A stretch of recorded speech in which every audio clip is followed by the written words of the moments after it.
Welcome back and happy holidays, everyone.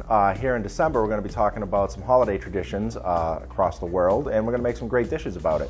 And joining us today is Stephanie MacGregor, Director of Service Excellence, and also the co-chair of our Diversity Committee at Beverly Hospital. Right, Welcome. Dean. Thank you. Good. So, Stephanie, tell me a little bit about the Diversity Committee. The Diversity Committee is made up of a diverse group of employees within the Northeast Hospital System. We serve diverse people, diverse patients and families representing different cultures. In order to really deliver excellent service, you have to really understand who the person is and what is special and unique and different about them. We recognize different holidays. We have different informational pieces that we send out to help educate all of us so that we can learn about each other and about our patients and families, and we can better serve them. Today's menu, we're going to incorporate all those different things. We've gone to the drawing board to celebrate Hanukkah. We're going to make a traditional potato latke. After that, we're going to do a little Nigerian dish to celebrate their harvest. It's called jollof rice. And we're going to finish that off with no sugar added applesauce cookie. And I'm going to be making a Christmas wreath cookie. All right, so we're going to start the potato latke. And first of all, what we have to do is just shred potato. I like to use russet potatoes for this. I know that the latkes are important to the holiday because they're fried in oil. Oil is symbolic for the Jewish holiday of Hanukkah because there was what they thought was enough oil in the temple to last one day, actually lasted 8 days and provided light for 8 days. So oil is very symbolic for this holiday. Right. Yeah. You don't want to shred the potato early in the process because what will happen is the air oxidation sets in and starts to turn the potato brown. Right. We also need some onion. Again, grated onion. So now all we have to do is add in some baking powder. About how much is that? About a tablespoon or so. Okay. Some flour. Again, 2 tablespoons of flour. Okay. And 2 eggs. So now we just use our spoon, mix this all together, salt and pepper too, just to taste. All right, so we're ready to put it in the pan. We're going to put a little bit of oil in. As with everything else here with Men in Aprons, we use olive oil for pretty much everything. Okay. Low in saturated fat and Great. Delicious. You're going to want to put this on a medium-high heat, let that get up to temperature. Give it another 30 seconds or so, and we'll be able to put right in. We'll get a nice sizzle. And then we put a little nutmeg in Oh, there. yes, we totally forgot the nutmeg. Just a touch of nutmeg. Maybe a quarter of a teaspoon for the whole thing, just for that interesting little flavor in there. So what do you think? Is this about a good size? That looks like it'll be a great size. Okay. You want it a little bit thicker than a pancake batter. Okay. Is what you're looking for. Yep. And now we just wait. How do you know when it's time to flip them? It takes about a minute and a half each side. About a minute and a half. Do you look for any browning around the You'll edges? see a very small amount Okay. around the edges. Most of it obviously is going to be on the bottom side where the heat is. So you'll check one, and if it's not, Okay. you just place it right back down. It looks like we're starting to brown a little bit. Let's check them. As you just grab it, you'll see a little bit of golden brown right there. Okay, good. Now that'll take about another minute and a half on this side. That'll cook all together. The potato will soften up a little bit, and we'll be ready to go. Okay, terrific. All right, Stephanie, it's time to take these out. They look great. They're a nice golden brown color. All right, so we'll let them dry for a few seconds, and then we'll transfer them to the plate, and we'll serve them up. And I have some traditional accompaniments to go with it, just sour cream and applesauce. Okay. Jollof rice is a traditional Nigerian dish to celebrate the harvest. If you want to talk a little bit about Kwanzaa. Kwanzaa is a holiday that is celebrated on the same dates every year, December 26th to January 1st. And the name Kwanzaa does mean first fruits, so that is consistent with the idea of the harvest. All right, we're going to start now. We're going to put a little bit of oil in first. You're going to want to put this on a medium-high heat, and then we'll start off with the chicken. Stephanie, if you will. Okay, great. Slide that right in So there. I can just slide it right in Slide here. right in. I see that you've cubed the chicken. Was there a reason for that, or for the size of this? Yeah, we tried for a 1-inch cube chicken across the board. Maybe a Okay. little bit bigger. If you want an even cook across the board for that, and that's what'll work for Even it. cooking, okay. So is Now- that okay now? Yep, All right. stir constantly. Oh, stir constantly, alrighty. And if you want, I'll take over for this while you add the rest of the Okay, vegetables. that sounds great. Work out better. In any particular order? You're going to want to start with your hard vegetables. All right. So start with the carrots. Yep. throw that right in there. After that, we can throw the green pepper. Okay. And I can see that those have been sort of cubed, and the carrots and the peppers are about the same size. Yeah, we tried to keep everything about the same size in this dish. Yep. After that, we're going to add the cabbage. Today we're using a green cabbage, but you could use a Savoy cabbage as well. Maybe even a Napa. Okay. I've never tried it with a Napa, but it may work out. Okay. Might want to get your onions in there next. Get the onions in. Now we're going to let this cook for about 5 or 6 minutes till the chicken's a little bit more cooked and the vegetables have a little bit of time to caramelize and come together.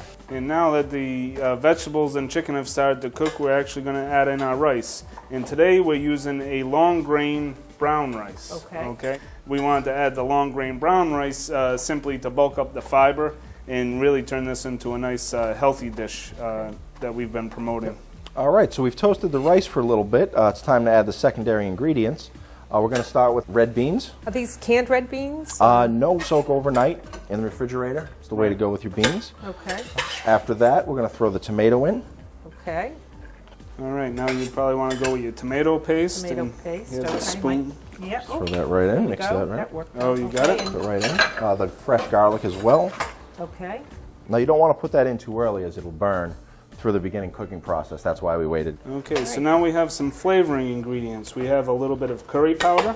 Okay. All right, that can go in. Sprinkle that in. It's about 1 tablespoon. Okay. Curry powder. Right, we have some fresh thyme. I grow this in my yard in the summertime. Right, Yeah. and we also have some freshly ground cinnamon. Okay. Some cinnamon. I think we're ready for the chicken stock. Okay. So now these are going to go in at the end because Okay. we don't want to Right towards the end. overcook them. Okay. So Right. just add all of this chicken stock in here. Yeah, throw it right in. Alrighty. It's about 4 cups of chicken stock we put in there. We would then bring that up to a boil, turn it down a little bit to a simmer, and let it go for about 40 minutes. Okay. We're going to make a Christmas wreath, which is kind of a variation on a Rice Krispie treat with marshmallows, and we do have to use a little margarine. I'll be making an oatmeal raisin cookie with no added sugar. We're going to use applesauce, so there's no butter, no oil. It's got a few egg whites in it, but that's it. It's a very healthy cookie, and it's quite delicious. So I'm going to get started by just melting our marshmallows and margarine together. So that's just going to take a few minutes. If Pete, you want to start mixing up yours? Yeah, I think I will. Mine's very simple to make. First, you start with your dry ingredients. About 1.5 cups of oats. Don't use rolled oats. Try to use like a nice oatmeal. You don't want them to be too thin. You want to really get something out of them. We're using whole wheat flour. Again, about 1.5 cups. A tablespoon of baking powder. One of my favorites. Chopped nuts, about 3/4 cup. I'm using pecans. You could use walnuts, any nut you prefer. And then we're going to add a little seasoning. We have a little allspice. It's about 1 tablespoon. And 1 tablespoon of cinnamon. Okay. About 3/4 cup of raisins. Okay. Now we're going to need to just get the egg whites out of here. To do that, you just want to separate. I like to do it the old-fashioned way. And just do that. You could use your fingers if you wish. Many different ways to do egg whites. We're going to mix the applesauce right into that. So then we throw that right in. And this is my favorite part. I'm a tactile chef. I'd love to just dive in with my hands and mix. This is starting to melt up. It's about 2 minutes away. And all we're going to have to do from here is that we got to add a little vanilla for a little flavor. Okay. And now these are going to be wreaths. So are Right. they going to be white, or how are we going to? Nope, Make them actually, green. if you could help me grab the food Okay. coloring All right right. there. Okay. Start dropping it in, and we'll judge the color. We'll keep on mixing. So you can just add as much as you want until you feel Right. like you've got the color you want. That should be good Yeah, for right now. Yeah, that's great. You know, I think the Christmas wreath is, it's a traditional symbol of the Christmas season. And I know many of us put them on our doors, and it's a sign of welcome. Right, Yeah. exactly. Originally, the wreaths that went on doors were made of holly, so we tend to use other evergreens now, but Right. yeah. All right, I think we got a great color on there now. Now it's Okay. time to add in our cereal. Okay. I'm just going to dump this in like this. Exactly. Okay, great. Now this is the trick. You just have to be very gentle and kind of fold it from side to side. Okay. Just coat it. This is about 3 to 3.5 cups of the cereal mixture. Okay. And you just ever so gently just have to Yep. coat that with the marshmallow mixture. Yep. So now, and you have to work a little bit faster with this one because you don't want the marshmallow to set up. And I'll show you one and you can help me with the All right. rest. So again, drop by kind of a heaping tablespoon there. Exactly. All right. And then you just want to take a knife and kind of Okay, so you get arrange them. Yeah. Make a little hole in the Nice. center. So these are like representative of the holly berries. These little Exactly. kind of cinnamon. Once you get those decorated, the last step is just to let them harden. Put them in the refrigerator, or About how long does that take? overnight would be the best. All right, now we're going to scoop out these cookies. Okay. Let's see what you got. A little bit more than A little that. bit more. So a good heaping tablespoon. Good heaping tablespoon. Just kind of drop them just Drop like a 'em regular like oatmeal that. cookie. Okay.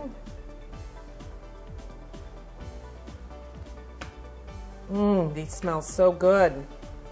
How'd I do, Pete? Did Okay? fantastic. Okay, Absolutely fantastic. Now we're going to pop these in a 375 oven for about 10 to 12 minutes. All right, so we've completed all of We our have. dishes now. Yeah. It's time to give them a taste test, I guess. I can't wait to dig in. Bon All right. appetit. Thanks, Thank you. Joe. Thank you. Okay. Well, that rice is fantastic. The flavors in that rice are great. And I see that you added peas at the end, too. Yeah, we did add the peas at the end, right before it came out.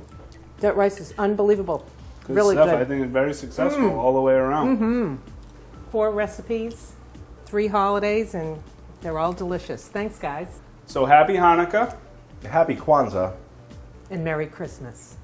It's been another great episode. Thanks, Dave, Pete, and Stephanie. Holiday traditions are about celebrating with food, decorations, activities, and music.